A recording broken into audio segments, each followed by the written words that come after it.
chegar na tua casa, sabe quando tu chega, tu tá dando sorrisinho assim, tu chega em casa, sabe com aquela roupa de leão, tá? Chega em casa assim,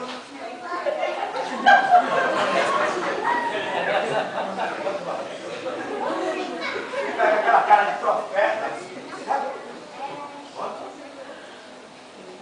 Do jeito que eu entrei aqui.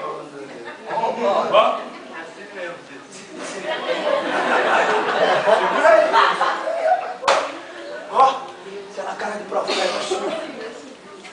Tem gente que tem medo de mim, cara. Quando tu chegar na empresa que tu trabalha, amanhã, vai olhar com cara de profeta assim com o teu encarregado, eu não falo nada com ele não, porque ele tá demais. Quando tu chegar dentro da tua casa, tu vai olhar pra cara do teu esposo. Ó. Eita! Aleluia! Aleluia! Mas essa com ela, o negócio. Hoje ela vem cheia de Deus. Hoje ela vem cheia de Deus.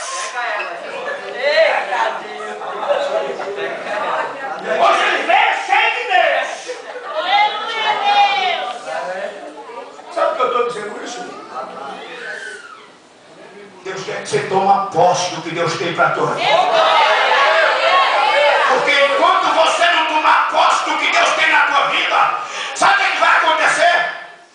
Meu Deus, me presta uma nota aí, me presta uma nota aí, me presta uma nota aí, me presta uma nota aí, me presta uma nota aí, me presta uma nota aí, qualquer um, me presta aí, corre! Poxa, precisando pra mim ali. Meu Deus, me dá que não volta mais. Segura, não vai não, vai não. Enquanto eu não tomar posse do que Deus tem para a minha vida, sabe o que acontece? O diabo vai fazer assim. Pisa em cima aí agora, tu não queria pisar, pisa. Mas está deixando muito fraco.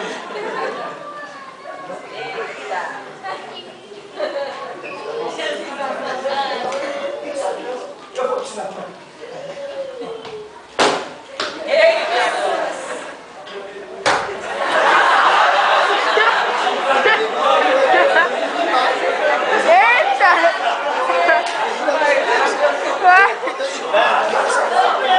Tu tá com soldado abençoado aqui.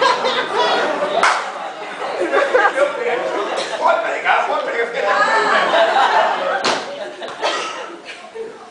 enquanto você não tomar posse do que Deus tem na tua vida, todo mundo vai pisar em você. Todo mundo vai dizer que Deus não é na tua vida. Todo mundo vai te tripudiar da tua fé.